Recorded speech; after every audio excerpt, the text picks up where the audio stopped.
Hello guys, welcome to Logical Study YouTube channel. तो चलिए आज हम पढ़ने वाले हैं। एक छोटा सा क्वेश्चन है, बस जितना छोटा क्वेश्चन है उतना ही ज़्यादा ये डाउटफुल क्वेश्चन है। तो इसको आज हम पढ़ने वाले हैं। जैसा आप देख पा रहे हैं कि फोर की पावर टू है, टू की पावर फोर है, फिर फोर की पावर जीरो है ना। यहाँ एक ही संख्या की, एक ही अंक की पावर 3 बार है। सेम यहाँ है ना, इसका आधार सेम है और इसकी पावर इस रूप में दी हुई है। तो इसको हम कैसे हल कर सकते हैं, है ना। ये ऐसे क्वेश्चन कॉम्पिटिटिव एग्जाम में भी आपको देखने को मिलते हैं कई बार। तो इन क्वेश्चनों को हल करना जितना ज़्यादा आसान है उतना ज़्यादा टफ भी है, यदि आपको ये सही ढंग से इनका रूल नहीं मालूम है। तो इसको हम सीखने वाले हैं।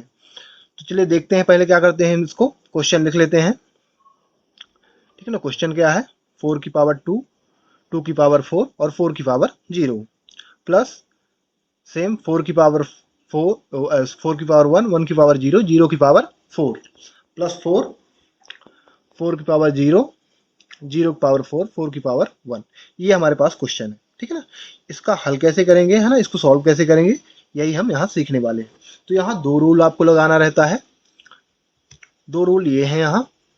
ए की पावर जीरो, है ना। यदि मान लो ए की पावर जीरो घात, किसी भी संख्या की घात यदि पावर क्या होती है, जीरो होती है, तो उसका जो उसकी वैल्यू होती है वहाँ वन हो जाती है। ठीक है ना।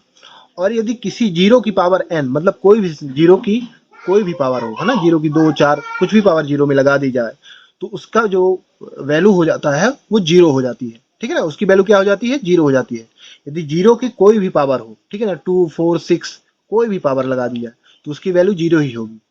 और यदि कोई भी संख्या हो और उसमें जीरो पावर है तो उसका मान, उसकी जो वैल्यू होगी एक ही होगी। यहाँ कोई भी संख्या रहे, 1000 रहे, 8 10 20, है ना, कुछ भी यहाँ संख्या रहे, यदि पावर जीरो है, ठीक है ना, उसकी घात जीरो है, तो उसका मान एक होगा।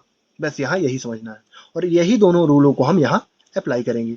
तो चलिए इसको, इस लाइन को हल करते हैं। अब देख सकते हैं कि फोर की पावर क्या है, जीरो है, तो ये वाला लगेगा, है ना, ये वाला रूल। किसी भी संख्या की घात यदि जीरो हो तो उसका मान क्या होता है, एक होता है। यहाँ भी आप देखो कि जीरो की पावर फोर है, तो ये वाला लगेगा। यदि किसी जीरो की पावर कुछ भी हो, है ना, एन यानी कुछ भी हो, तो उसका मान जीरो ही होगा।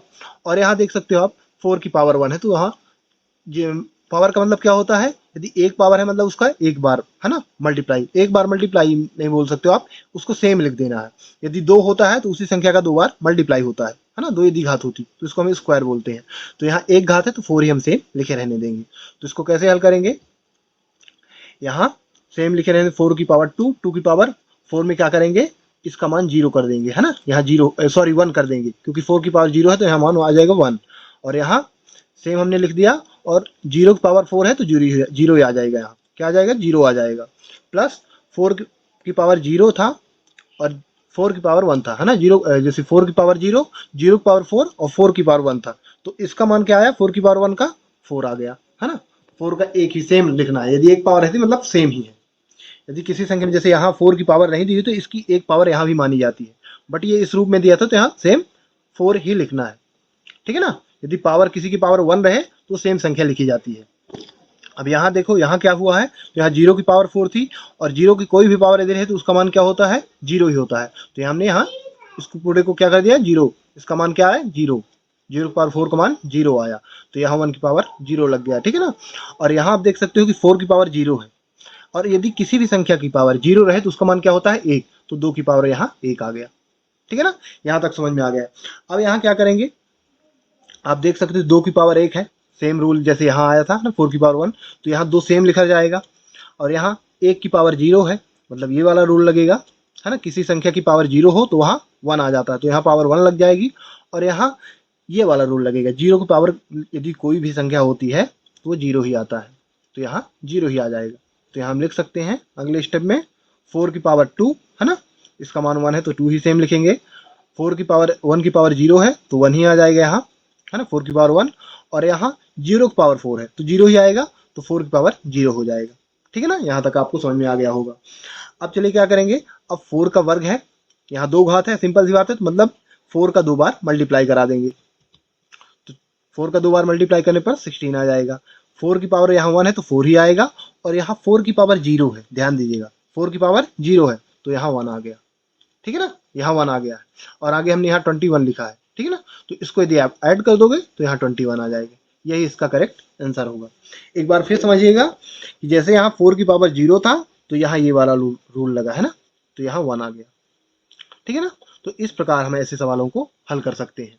ये दोनों रूल आपको ऐसे सवालों को हल करने के लिए मालूम होने चाहिए, ठीक है ना। तो जो भी आपको डाउट जैसे यदि लगता है इसमें, तो आप कमेंट के द्वारा पूछ सकते हैं हमसे। बाकी आशा करता हूँ गाइस कि आपको ये वीडियो अच्छी तरह समझ में आ गया होगा। इसी तरह मैथ्स से रिलेटेड वीडियो देखने के लिए हमारे चैनल को सब्सक्राइब करें, लाइक करें, जो भी आपके क्वेश्चन रहे कमेंट करें, ठीक है ना। और जैसे नए बच्चे जुड़ते हैं तो मेरे इस यूट्यूब चैनल में 1 से आपको 10th तक का कोर्स मैथ का मिल जाएगा, ठीक है ना। बाकी मैं 11th और 12th का अभी कुछ दिनों बाद डालने वाला हूँ, वो सारे कोर्सेज, सारे क्वेश्चन डालूंगा मैथ के। तो वो लोग भी सब्सक्राइब करें इस चैनल को, जो 11th और 12th में है, वो मैथ भी मैं इस चैनल पर सॉल्व कराऊंगा आपको। और ऐसे वीडियो भी बनेंगे जो आपके लिए कॉम्पिटिटिव एग्जाम में भी उपयोगी रहेंगे। तो जब तक के लिए गाइस, जय हिंद, जय भारत।